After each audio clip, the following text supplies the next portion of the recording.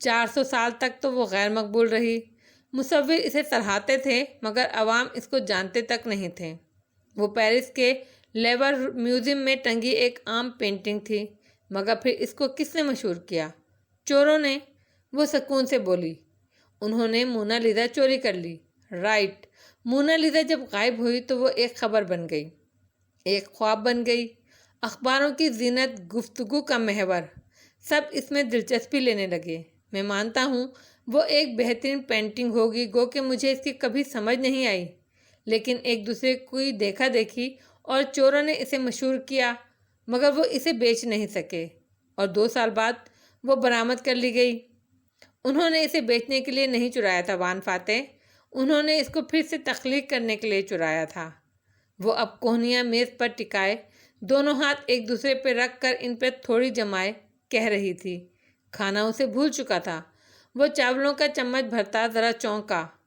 انہوں نے مونا لیزا کی 6 نقالیں تیار کیں اور بے وقوف امریکی بزنس مینوں کو بیچ دیں، کئی ملین ڈالرز کے عوض۔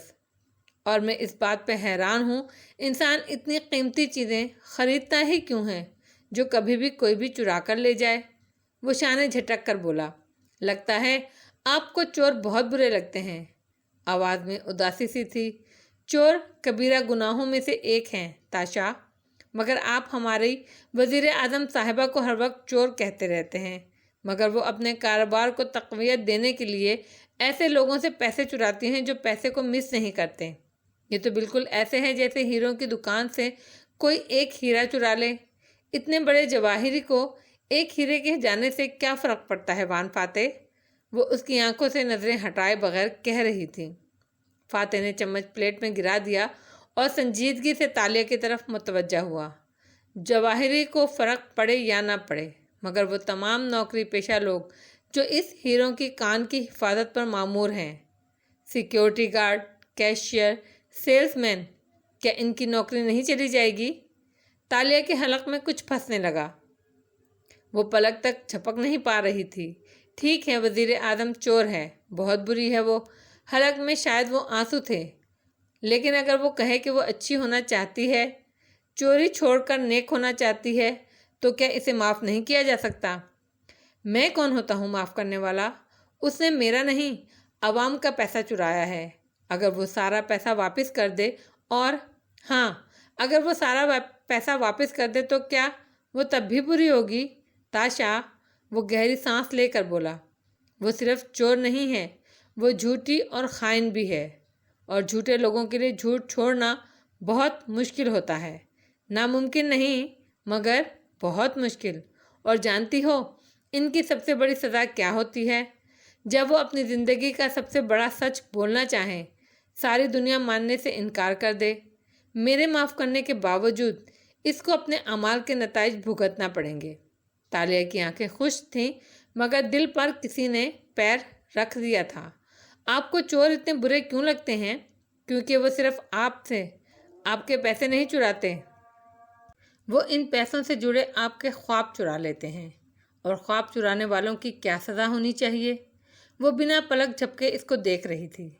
ان کا، فاتح نے کن اکھیوں سے اشر کو دیکھا، دایاں ہاتھ کاٹ دینا چاہیے۔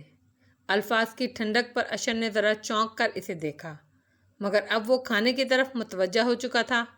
اسی اثنا میں کھٹکا ہوا تو تالیہ جبراً چہرے پر مسکراہٹ لے آئی۔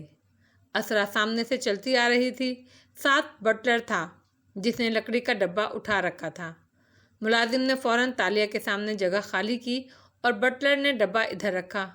مجھے امید ہے تم بور نہیں ہوئی ہوگی تالیہ، وہ اپنی کرسی پر واپس بیٹھتے ہوئے بولی تو تالیہ نے ہرگز نہیں، فاتح صاحب سے بہت کچھ سیکھنے کو ملا، کہا، کہتے ہوئے پینٹنگ کا ڈھکن ہٹایا۔ اندر شیشے پہ پینٹ کردہ زخمی ہرن اسی طرح تڑپتا دکھائی دے رہا تھا۔ یہ وہی تھا جو اس نے پینٹ کیا تھا۔ وہ ایک ایک رنگ کو پہچانتی تھی۔ بے عیب۔ پینٹنگ کی سطح پر ہاتھ پھیر کر وہ ستائش سے بولی تھی۔ اسرا مسکرا کر کھانا کھانے لگی۔ تالیہ نے ایک نظر چھری کو دیکھا جو ساتھ رکھی تھی اور پھر پینٹنگ کو۔ وہ ابھی چھری سے پینٹنگ کے فریم کو کاٹ کر اندر چھپا ہوا مٹیریل ان کو دکھا سکتی تھی، جو ظاہر کر دیتا کہ وہ نقلی تھی، مگر اس سے پہلے اسے ایک اور کام کرنا تھا۔ فاتح کی ساری باتوں کو بھلا کر اس نے مسکراتا چہرہ اٹھایا۔ اگر میں کوئی بڑی سفارش لاؤں تب بھی آپ اس کو مجھے نہیں دیں گی، ہے نا؟ مثلاً کس کی سفارش؟ اشر دیر بعد بولا تو تالیہ نے مسکرا کر فون اٹھایا۔ کال ملا کر اسے چہرے کے سامنے کر لیا۔ اسپیکر آن تھا اور وہ تینوں رنگ ٹون سن سکتے تھے۔ وہ فیس ٹائم پر کال ملا رہی تھی۔ فاتح اب سکون سے کھانا ختم کر رہا تھا۔ چند لمحوں بعد اسکرین پر ایک گندمی رنگت کے آدمی کا چہرہ نمودار ہوا۔ مجھے تمہارا پیغام مل گیا تھا تالیہ، تم ضروری بات کرنا چاہتی تھیں؟ سلام کے بعد وہ بولا تھا۔ تالیہ نے مسکرا کے اسکرین اسرا کے سامنے کی۔ یہ شیخ جاسم ہیں، میرے اچھے جاننے والے ہیں۔ وہ گھائل غزال انہی کی ملکیت تھا، انہوں نے ہی دی ہوگی نا آپ کو؟ سادگی سے بتایا۔ اسرا کھاتے کھاتے رکی، بھویں سکیڑیں، چہرہ سامنے کیا، پھر آنکھوں میں تعجب اور بے یقینی در آئی۔ السلام علیکم، آئی ایم سوری، مگر میں ان سے تو نہیں ملی، وہ تو کوئی اور تھے۔ وہ ایک دم الرٹ نظر آئی تھی۔ فاتح چونکا، مگر اشر اسی طرح بیٹھا رہا، پرسکون۔ جی مسز اسرا، آپ مجھ سے نہیں ملیں، آپ میرے کزن جاسم الثانی سے ملی تھیں، اور وہ پینٹنگ اس نے آپ کو ہمارے پورے خاندان کی طرف سے عطیے میں دی تھی۔ تالیہ جو مسکرا کر ساری کارروائی دیکھ رہی تھی، ان الفاظ پہ اس کی مسکراہٹ غائب ہوئی۔ فوراً سے اسکرین اپنی طرف موڑی۔ اوہ، وہ آپ کے کزن تھے۔ دماغ بھگ سے اڑ گیا، الفاظ ختم ہو گئے۔ یہ سب ملے ہوئے تھے؟ جی بالکل۔ جب آپ کو مجھ سے کیا فیور چاہیے تالیہ؟ وہ اس لمحے کے لیے تیار نہیں تھی۔ اس کا خیال تھا وہ شیخ کو اس کے ملازم کے اس کام سے آگاہ کرنے جا رہی ہے، مگر یہاں تو چونکہ آپ کے ہاتھ سے مسز اسرا نے پینٹنگ وصول نہیں کی، اس لیے میں کچھ کہنے کے قابل نہیں ہوں فی الوقت۔ الوداعی کلمات کہہ کر اس نے فون بند کیا۔ ذہن تیزی سے چل رہا تھا۔ بدقت مسکرا کر اسرا کو دیکھا۔ میں آپ کی خواہش کا احترام کرتی ہوں، میں کوئی سفارش کیے بغیر نیلامی میں دوسرے لوگوں کی ہی طرح حصہ لوں گی، اور چاہے جتنی قیمت ادا کرنی پڑے میں کروں گی۔ تالیہ، اسرا کچھ غیر آرام دہ سا لگ رہی تھی، جیسے سوچ میں الجھی ہو۔ تمہیں کوئی شک ہے پینٹنگ کے بارے میں کیا؟ مطلب تم آرٹ کی پہچان رکھتی ہو، اگر کچھ کھٹک رہا ہے اس پینٹنگ میں تو بتاؤ۔ جی تالیہ بتائیے۔ اشر بھی اب توجہ سے سن رہا تھا۔ اس نے باری باری دونوں کو چہروں کو دیکھا اور پھر فاتح کو۔ وہ پھلوں کے رس کے گھونٹ بھرتا خاموش آنکھوں سے اسے دیکھ رہا تھا۔ تالیہ پینٹنگ پر جھکی، اس کو باہر نکالا، ذرا اوپر اٹھایا۔ اسرا ہاتھ روک چکی تھی، سانس بھی تھم چکی تھی۔ وہ چند لمحے پینٹنگ اور اپنے ساتھ رکھی چھری کو دیکھتی رہی۔ پھر اس نے پینٹنگ واپس رکھی اور گہری سانس لے کر ان تینوں کو دیکھا۔ یہ اصلی ہے، 100% اصلی۔ اسرا کی سانس بحال ہوئی اور اشر کی مسکراہٹ گہری ہو گئی۔ اس کو آرٹ کی پہچان نہیں ہے، شاید صرف فیشن کی ہے، مگر اچھا ہے، اس نے دل میں سوچا۔ فاتح نیپکن سے ہونٹ تھپ تھپاتا اٹھ کر کھڑا ہوا۔ مجھے اجازت؟ پھر رک کر تالیہ کو دیکھا۔ اچھا لگا تم سے مل کر، نیلامی میں ملاقات ہوگی اب، رسماً کہہ کر وہ باہر کی جانب بڑھ گیا۔ اس سے زیادہ پرفارمنس وہ نہیں دکھا سکتا تھا، اور اسرا اب مطمئن تھی۔ مگر آپ مجھے ایک اور فیور تو دیں گی نا مسز اسرا؟ وہ سوچ کر بولی تھی۔ تالیہ مراد کے جانے کے بعد اشر اسرا سے مل کر دروازے تک آیا تھا کہ اس کا موبائل بجنے لگا۔ شیخ جاسم کا میسج آیا تھا۔ اس نے مسکرا کر جواب لکھا، میں جانتا تھا ہماری ڈونر آپ کی ہی سفارش لائے گی۔ مدد کا شکریہ، میری حکومت میں آپ کو اس مدد کا اچھا بدلہ ضرور ملے گا۔ وہ اچھے موڈ میں لگ رہا تھا۔ پیغام بھیجا ہی تھا کہ ایک کال آنے لگی۔ موبائل کان سے لگا کر ہیلو کہا، مگر دوسری جانب سے کہے گئے الفاظ سن کر رنگت بدل گئی۔ کون سا مگ؟ چہرہ سفید پڑا اور پھر سرخ۔ واٹ؟ وہ دھاڑا، پھر فون بند کیا اور تیزی سے واپس آیا۔ اسرا کمرے میں جا چکی تھی اور ایڈم گھر جانے کی تیاری کر رہا تھا۔ اس نے ایڈم کو بازو سے تھام کر روکا۔ آبنگ کہاں ہیں؟ اشر کے تیور دیکھ کر وہ ٹھٹک گیا۔ وہ اسٹڈی میں ہیں۔ اشر نے اسے چھوڑا اور آگے دوڑا، دیوانہ وار زینے پھلانگ کر اور دھاڑ سے اسٹڈی کا دروازہ کھولتا ہوا۔ وہ سامنے اپنی کرسی پر بیٹھا لیپ ٹاپ پر کچھ ٹائپ کر رہا تھا۔ ایک نظر اٹھا کر اسے دیکھا۔ اخبار میں موجود تمہارے ذرائع نے خبر دی تھی تمہیں، ٹھنڈے انداز میں سوال کیا۔ وہ آندھی طوفان کی طرح اس کے سر پر آ پہنچا۔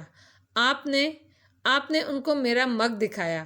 میز پر دونوں ہاتھ رکھ کے وہ جھکا اور غصے سے غرایا۔ فاتح نے اینک اتار کر پرے رکھی اور ٹیک لگا کر اسے فرصت سے دیکھا۔ میں نے کوئی جھوٹ نہیں بولا، کوئی الزام نہیں لگایا۔ تم اس اینٹی چائنیز تنظیم کے ساتھ منسلک تھے عیش، وہ برسوں پرانی بات ہے۔ اس نے زور سے میز پر ہاتھ مارا۔ وہ بچپن کا ایک کریز تھا، کسی کو بھی نہیں معلوم تھا، مگر آپ نے اسے کھول دیا۔ واو، مجھے یقین نہیں آ رہا۔ کل پورا ملک مجھے ریئیکٹ کہہ رہا ہوگا، سارے چینی اکٹھے ہو جائیں گے۔ میں چینی قام سے نفرت کرتا ہوں، یا اللہ۔ وہ سیدھا ہوا اور پیشانی کو دونوں ہاتھوں سے تھاما۔ فاتح گال تلے 3 انگلیاں رکھے اسے دیکھا گیا۔ ایک لڑکا تھا، بہت ذہین، بہت۔ اشر تیورا کر گھوما اور غصے سے اس کو دیکھا۔ مجھے اس وقت آپ کی کوئی کہانی نہیں سننی۔ بہت عقل مند، بہت پھرتیلا سا۔ اپنے ماں باپ کے بعد وہ سب سے زیادہ اپنی بہن سے قریب تھا۔ اکثر چھٹیاں گزارنے امریکہ آتا تھا۔ اشر تھم گیا۔ آنکھیں ابھی تک غصے سے لبریز تھیں، مگر وہ سن رہا تھا۔ فاتح کے پیچھے کھڑکی کے شیشے پر ٹپ ٹپ بارش برسنے لگی تھی۔ جب میں رات دیر تک کام کرتا رہتا تو وہ میرے پاس آ کر بیٹھ جاتا تھا۔ مجھ سے پوچھتا تھا، آبنگ، آپ اتنی محنت کس چیز کے لیے کر رہے ہیں؟ میں اس کو بتاتا کہ میں اسٹیٹ اٹارنی شہر کے پروسیکیوٹر کا الیکشن لڑ رہا ہوں۔ وہ پوچھتا، آبنگ، لوگ الیکشن کیوں لڑتے ہیں؟ تو میں کہتا، مختلف وجوہات ہوتی ہیں، مگر ایک وجہ سب میں مشترک ہوتی ہے۔ اس کی نظریں اشر پر جمی تھیں، جو اسے لب بھینچے دیکھ رہا تھا، اور وہ ہے طاقت حاصل کرنے کا جنون۔ خود مختاری اور طاقت، یہ سب کو اچھی لگتی ہے۔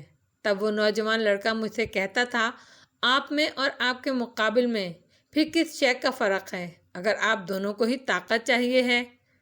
قطرے زور زور سے کھڑکی پر برس رہے تھے، گویا شیشے کو چکنا چور کر ڈالنا چاہتے ہوں۔ اشر کا تنفس آہستہ ہو چکا تھا، رنگت بحال ہو رہی تھی۔ وہ بس خاموش نظروں میں چبھن لیے فاتح کو دیکھ رہا تھا۔